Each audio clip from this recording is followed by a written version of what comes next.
Number 7. Michelle Parker.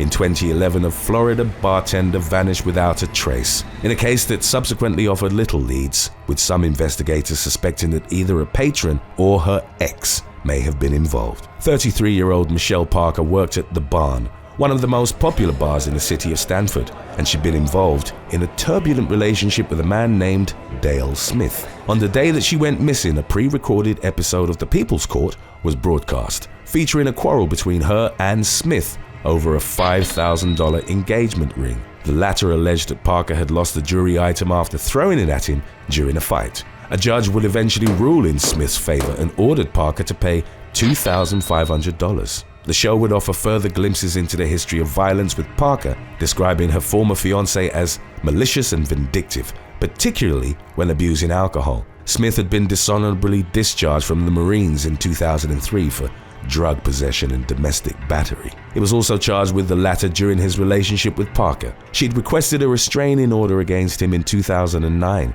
citing an incident in which he'd smashed the passenger side window of her SUV, taken the seats out, and reportedly shouted at her, "Your day is coming." The order was, however, denied. Parker was last seen on November the 17th of 2011 after dropping off her and Smith's twin children at his home. Her cell phone was found underwater near a bridge, and her abandoned Hummer was discovered at an apartment complex, but no concrete evidence of what happened to her ever surfaced. In the aftermath of her disappearance, Smith became a prime suspect and was exhaustively investigated but never charged with anything. A new theory emerged in the years that followed, which proposed that she'd been abducted by a patron at the bar who'd potentially been stalking her. The timing of Parker's disappearance was also considered peculiar, as it coincided with the People's Court airing, and whoever had taken her would have likely been aware of her appearance on the show. Number 6. Lindsay Glass. On September the 10th of 2017, Texas man Spencer Hite, aged 32, carried out a mass shooting at a residence in Plano. Hite had met Meredith Lane while they were students at the University of Texas at Dallas and got married in 2011. A few years later, they bought the home together, but eventually, Lane filed for divorce, citing physical abuse stemming from Hite's problems with alcohol. In the period that followed their separation, the man was unable to find work, had become isolated, and continued drinking heavily. On the night of the murder spree, 27-year-old Lane was hosting a Dallas Cowboys watching party at the house she and Hite had bought together in 2015. Officers were called to the address at around 8 p.m. following reports that multiple shots had been fired. Hite had gone to the home and gunned down his estranged wife, reported as the primary target, as well as 8 others aged 22 to 33. He was ultimately shot dead by the police. Only one woman survived Hite's rampage after being shot in the jaw. Prior to the horrific onslaught, Hite had been drinking at a bar called Local Public House. In April of 2019, bartender Lindsay Glass was charged with violating a Texas alcoholic beverage code. It stated that a person would be committing an offense by knowingly selling alcohol to a known alcoholic, a person that's already intoxicated, or to someone who's mentally unstable. 27-year-old Glass had texted another bartender to say that, judging by how drunk he was, she believed Hite had gone to a different bar before arriving at the local. She nonetheless continued serving him. In a separate text, she mentioned to have seen him spinning a big knife on the bar and saying, "I have to go do some dirty work." He then went to Lane's house and committed the murders. If found guilty, Glass faced up to a $500 fine, up to a year in jail, or both. Number 5. Delfina Pan. In late November of 2021, a woman was fatally stabbed in Florida by a bartender who was reported to have developed an obsession for her. 28-year-old Delfina Pan, originally from Argentina, had finished her shift at the Kansas Bar and Grill restaurant in South Beach. When she arrived at her apartment, she was met outside by Augustin Lucas Mariani, aged 20, who asked if they could go inside and talk. The pair worked together at the restaurant, and for months, Mariani had pursued Pan romantically. Other members of restaurant staff reported that the bartender had declared his love for her but was repeatedly turned down. The woman's friends claimed that she'd been gentle in refusing to date Mariani. On the night of the incident, she'd finished work earlier than normal at around 6:30 p.m., while the bartender had agreed to work until close to midnight. At some point, however, he slipped out after taking a large knife from the restaurant's kitchen. He went to Pan's residence uninvited and waited for her.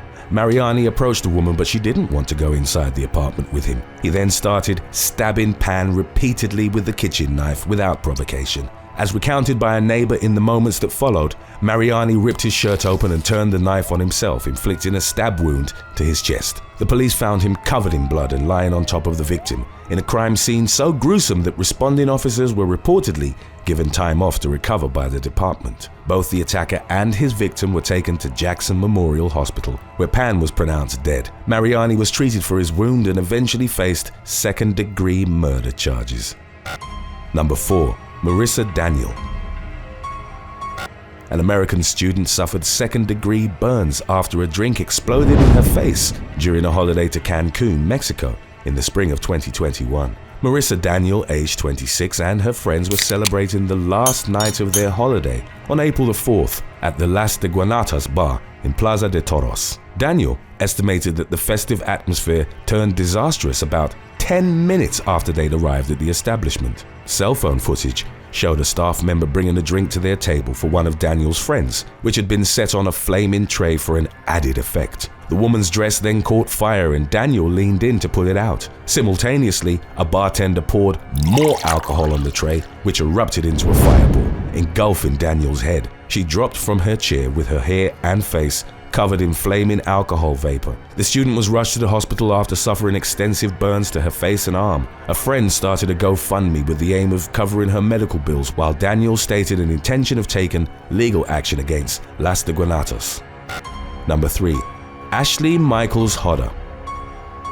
In 2014, a brawl at a gentleman's club in South Carolina resulted in a bartender sustaining puncture wounds to her head as a result of being struck with a stiletto. Dancer Carolyn Wright, age 22, confronted Ashley Michaels Hodder in the bathroom of Chez Joey, an establishment located in Myrtle Beach. The particularities of their dispute remained unspecified, but it was reported that after 2 a.m., Wright grabbed the 24-year-old bartender by the hair. She kept holding her head down in a position that rendered Michaels Hodder unable to defend herself. When she did manage to lift her head, she was repeatedly hit by Wright with a clear plastic high-heeled shoe. The barrage of strikes left her with a swelling in her left eye and forehead, as well as puncture wounds that required stitches to mend. Michaels Hodder received treatment at a local hospital where she was also interviewed by the police about the attack. In the incident's aftermath, Wright was arrested and charged with a felony count of aggravated assault with her bond set at $5,000. Earlier in the year, the dancer had served 2 short jail terms for disorderly conduct and assault. Today's topic was requested by Instagram follower Night Shift. If you have any other topics you'd like to learn about, subscribe and let us know in the comments section below, or follow us on Instagram and reach out to us there. Number 2. KAROLINA OBRYCKA. In 2007, a vicious assault on a Chicago bartender resulted in the arrest of a police officer, as well as a public examination of the code of silence reported as prevalent among the city's law enforcement. In February of that year, bartender KAROLINA OBRYCKA had refused to serve more drinks to 38-year-old off-duty police officer Anthony Abate. The man was reportedly drunk, fighting with other patrons, and ordering rounds of drinks for which he couldn't pay. Upon being refused further service, 38-year-old Abate walked behind the bar but was told by OBRYCKA that he had to leave. He then began pummeling the bartender, who was less than half his size. He punched and stomped on her, repeatedly shouting, "Nobody tells me what to do," while his friends stood by and watched. OBRYCKA survived the onslaught with injuries to her head, arms, and ribs. Video surveillance from Jesse's Short Stop Inn Tavern subsequently went viral and sparked outrage against the city's police force, which had initially tried to quietly charge Abate with a misdemeanor battery charge. He claimed that he didn't remember the attack, but had made over 110 phone calls in the next 24 hours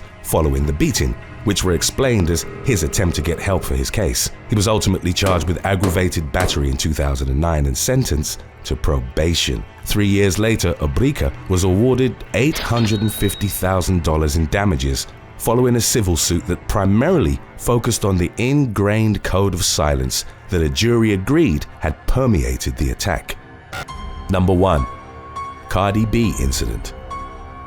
On June the 25th of 2019, Belsalis Marlenis Almanzar, professionally known as Cardi B, was indicted by a jury on over a dozen charges, including 2 counts of felony assault with intent to cause serious physical injury, stemming from an incident involving 2 female bartenders. It occurred in August of 2018 at a New York City gentlemen's club called Angels. Several media outlets wrote that the rapper had ordered an attack on 2 sisters named as Jade and Baddie G by encouraging her entourage to assault them. Jade and her twin sister were allegedly pelted with bottles and chairs, with Cardi B reported to have thrown at least one of the bottles herself. In a separate incident at the same club, a group associated with the rapper had reportedly assaulted Jade, who was grabbed by the hair, punched and struck with an ashtray. The attack was said to have been based on rumors that the bartender had been involved with Cardi B's husband, fellow rapper Offset of Migos fame. Jade was prominently linked to rapper Tekashi 6ix9ine, of whom she sported a large tattoo on her chest. The affair with Offset remained unconfirmed,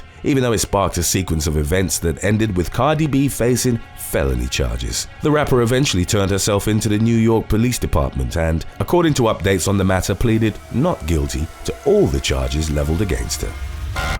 Thanks for watching. Would you rather never drink alcohol again or be forced to take a shot every time someone says your full name? Let us know in the comments section below.